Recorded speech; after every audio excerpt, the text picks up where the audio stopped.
Hey everybody, Craig Cottle, Director of Nature Reliance School. Want to talk about some, woodworking bushcraft hammers and show you what I got. So I've got several.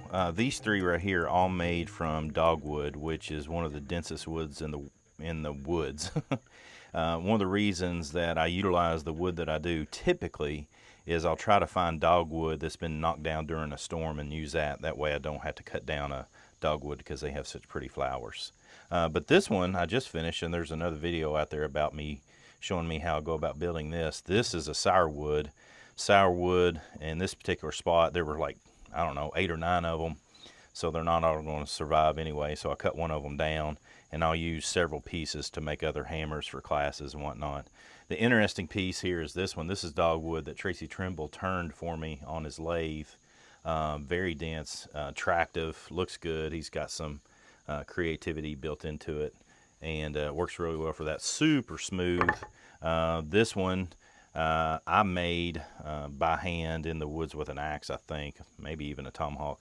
Then I took a rasp and just ground it up, and I'm going to leave it like this to make it easier to hang on to when I need something with a rough handle. And then this is rough as it gets.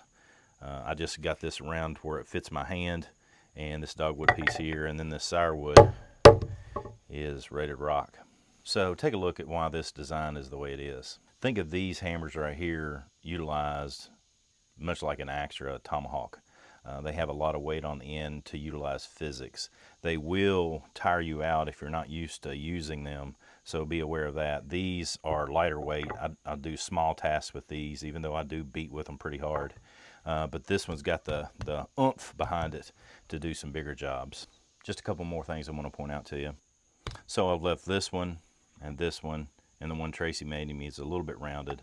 But you can see I reduced this one down at an angle because I actually utilize this for flint knapping, and it works really well. Johnny Faulkner has taught me a lot about using wood in knapping flint, and so I've done that. Use this hammer for that purpose because it has that edge, and it's easy to grab the stone and rock and take it off. Yeah, these are just little fun projects. If you're looking to get out in the woods and do something, again, conserve natural resources as best you can. Go looking in the woods for something that's been hit by a storm, that's been knocked down, it's going to die anyway, and utilize that wood. Don't be cutting live wood down. It's against the law to do that on federal property and even on private property. Just think about, I call it the woods mojo. You take care of the woods will take care of you. So think about that as you're harvesting stuff to make this sort of bushcraft hammer. It's a fun project. You get your tools, you get your knives, you get your axes, and you get to work. Come on, join in. Let's learn together.